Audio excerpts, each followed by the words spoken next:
എൻ്റെ എല്ലാ പ്രിയപ്പെട്ട കൂട്ടുകാർക്കും നമ്മളുടെ പുതിയൊരു വീഡിയോയിലേക്ക് സ്വാഗതം. എന്തൊക്കെയുണ്ട് എല്ലാവരുടെയും വിശേഷങ്ങൾ? എല്ലാവരും സുഖമായിട്ടിരിക്കുന്നു വിശ്വസിക്കുന്നു. അതുപോലെ തന്നെ ഞങ്ങളിവിടെ സുഖമായിട്ടിരിക്കുന്നു. ഇന്ന് നമ്മൾ അടിപൊളിയായിട്ട് ചോറിനൊക്കെ കഴിക്കാൻ പറ്റിയ നല്ലൊരു ഒഴിച്ചെറിയുടെ റെസിപ്പിയുമായിട്ടാണ് വന്നിരിക്കുന്നത്.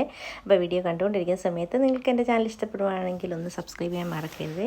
അപ്പോൾ ഇതുപോലുള്ള ഈ കറി എങ്ങനെയാണ് ഉണ്ടാക്കുന്നതെന്ന് കണ്ടിട്ട് തരാം. അതിനായിട്ട് വേണ്ട ഞാനൊരു ചട്ടിക്കകത്ത് ഒരു 1/4 കപ്പിൽ താഴെയാണ് പരിപ്പിട്ട് കൊടുത്തിരിക്കുന്നത്.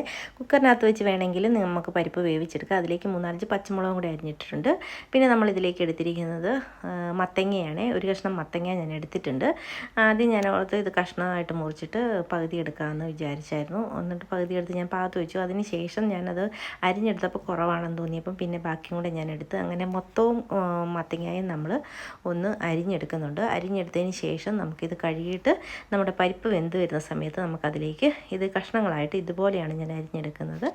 അത് നമുക്ക് അതിലേക്ക് ഇട്ട് കൊടുക്കണം. അതിനായിട്ട് ഞാനിപ്പോൾ അത് ആദ്യം ഇതൊന്ന് അരിഞ്ഞെടുത്തുകൊണ്ട് വരട്ടെ.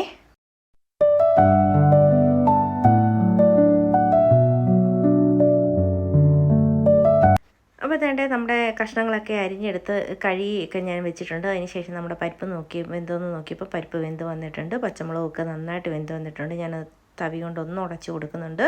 നന്നായിട്ട് വെന്തതിന് ശേഷം മാത്രം നമുക്ക് നമ്മുടെ മത്തങ്ങ ഇട്ട് കൊടുത്താൽ മതി. അപ്പം ഞാൻ ഈ മത്തങ്ങയും കൂടി ഇതിലേക്കൊന്ന് ഇട്ട് കൊടുക്കുകയാണ്. അതിന് ശേഷം നമുക്കിതിലേക്ക് ആവശ്യമായ ഉപ്പും കൂടി ഇട്ടിട്ട് മൂടി വെച്ച് ഈ മത്തങ്ങയൊന്ന് വേവിച്ചെടുക്കണം.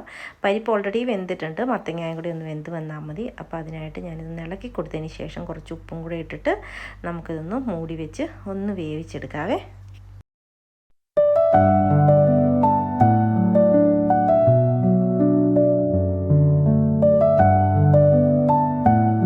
നമ്മുടെ മത്തങ്ങയൊക്കെ ഒന്ന് വെന്ത് വരുന്ന സമയത്ത് ഞാൻ അരപ്പരച്ച് വെച്ചിട്ടുണ്ട്. തേങ്ങയും ജീരകവും വെളുത്തുള്ളിയും കൂടി അരച്ചെടുത്തിരിക്കുന്ന ഒരു കൊച്ചുള്ളിയും കൂടി ഇട്ടിട്ട് നല്ലതായിട്ട് മഷി പോലെ അരച്ചെടുക്കണം.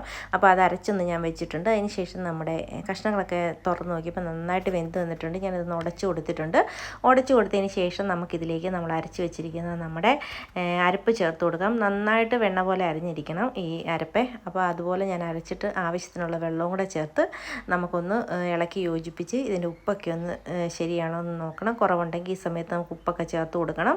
അപ്പം ഞാനിതെല്ലാം ഒന്ന് ഇളക്കി തിളയ്ക്കാനായിട്ട് അനുവദിക്കരുത്. തിളയ്ക്കാതെ തന്നെ നമ്മൾ തവി കൊണ്ട് ഇങ്ങനെ ഇളക്കി ചൂടാക്കി എടുക്കണം.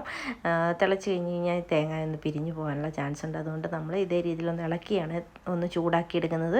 ഓൾറെഡി നമ്മുടെ ചട്ടി ചൂടായിരിക്കുന്നതാണ്. അതുകൊണ്ട് ഒത്തിരി ചൂടാക്കേണ്ട ആവശ്യം വരുന്നില്ല.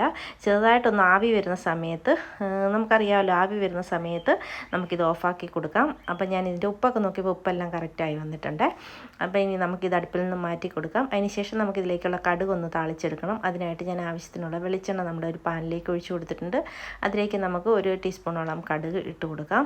ഇട്ട് കൊടുത്തതിന് ശേഷം പിന്നെ ഈ കടുകൊന്ന് പൊട്ടി വരുന്ന സമയത്ത് നമുക്കിതിലേക്ക് ഉണക്കമുളക് ചേർത്ത് കൊടുക്കണം. അപ്പോൾ നമ്മൾ ഓൾറെഡി എരിവിനുള്ള പച്ചമുളകൊക്കെ ചേർത്തിട്ടുണ്ട്. അപ്പോൾ ഒരു 3-4 ഉണക്കമുളക് ഞാനിതിലേക്ക് ചേർത്ത് കൊടുക്കുന്നുണ്ട്. ആ ഉണക്കമുളകിൻ്റെ എരിവും കൂടെ നമ്മുടെ കറിക്ക് ആവുമല്ലോ എന്ന് വിചാരിച്ചിട്ട് ഒരു 3-4 ഞാൻ ചേർത്ത് കൊടുക്കുന്നുണ്ട്. അപ്പോൾ ഇവിടെ ഇച്ചിരി എല്ലാ കറിക്കും എരിവ് മുന്നോട്ട് വേണം. ആവശ്യത്തിനുള്ള എരിവൊക്കെ ചേർത്ത് കൊടുത്താൽ മതിയേ. അപ്പോൾ വീഡിയോ കണ്ടുകൊണ്ടിരിക്കുന്ന സമയത്ത് നിങ്ങൾക്ക് എൻ്റെ ചാനൽ ഇഷ്ടപ്പെടുന്ന ഒന്ന് സബ്സ്ക്രൈബ് ചെയ്യാനും ലൈക്ക് ചെയ്യാനും ഷെയർ ചെയ്യാനും കമൻറ്റ് ചെയ്യാനും മറക്കരുത്. അതുപോലെ തന്നെ സബ്സ്ക്രൈബ് ചെയ്യാതെ ആരെങ്കിലും കാണുന്നുണ്ടെങ്കിൽ പ്ലീസ് ഒന്ന് സബ്സ്ക്രൈബ് ചെയ്ത് സപ്പോർട്ടും കൂടെ ചെയ്തേക്കണേ. സ്കിപ്പ് ചെയ്യാതെ വീഡിയോ മുഴുവൻ കണ്ട് സപ്പോർട്ട് ചെയ്യണേ. വീഡിയോ ഇഷ്ടപ്പെടുവാണെങ്കിൽ നിങ്ങളുടെ ഫ്രണ്ട്സിനും റിലേറ്റീവ്സിനും ഒക്കെ ഒന്ന് ഷെയറും കൂടെ ചെയ്ത് കൊടുത്തേക്കണേ. അപ്പോൾ നേരെ കറിവേപ്പിലയൊക്കെ ഇട്ടതിന് ശേഷം നമ്മുടെ കടുകും കറിവേപ്പിലയും ഉണക്കമുളകൊക്കെ മൂത്ത വന്ന സമയത്ത് നമ്മുടെ കറിയിലേക്ക് ഒഴിച്ചു കൊടുത്തിട്ട് ഒരു 5 മിനിറ്റ് നമുക്കൊന്ന് മൂടി വെക്കാം. മൂടി വെച്ചതിന് ശേഷം നമ്മുടെ കറി ഇളക്കി നോക്കിയപ്പോൾ അടിപൊളിയായിട്ട് കറി വന്നിട്ടുണ്ട്. വളരെ ടേസ്റ്റും നല്ല സൂപ്പറായിട്ടുള്ള കറിയാണ്. ഇതേ രീതിയിൽ തയ്യാറാക്കി നോക്കാത്തവർ എന്തായാലും ഒരു തവണയെങ്കിലും തയ്യാറാക്കി നോക്കണം. എല്ലാവർക്കും ഇഷ്ടപ്പെടുന്ന രീതിയിലുള്ള ഒരു ഒഴിച്ചുകറി കൂടിയാണ്. ഈ ഒരു കറി മാത്രം മതി നമുക്ക് ചോറിനാനായിട്ട്. ഇതിൻ്റെ കൂടെ ഒരു പപ്പടം കൂടി ഉണ്ടെങ്കിൽ അടിപൊളിയാണ് കേട്ടോ. എല്ലാ പ്രാവശ്യവും ഒരേ രീതിയിൽ തന്നെ തയ്യാറാക്കാതെ നമ്മളെല്ലാം വ്യത്യസ്ത രീതിയിലൊന്ന് തയ്യാറാക്കി നോക്കണം. എന്തായാലും തീർച്ചയായിട്ടും എല്ലാവർക്കും ഇഷ്ടപ്പെടുന്ന ഒരു കറി ആണ്. തീർച്ചയായിട്ടും എല്ലാവരും ഒന്ന് ട്രൈ ചെയ്ത് നോക്കണേ. അപ്പോൾ ഇതുപോലുള്ള ചെറിയ ചെറിയ കുക്കിംഗ് വീഡിയോസും വ്ലോഗ്സും ഒക്കെ ആയിട്ട് വരുന്നവരെ എല്ലാവർക്കും താങ്ക് യു.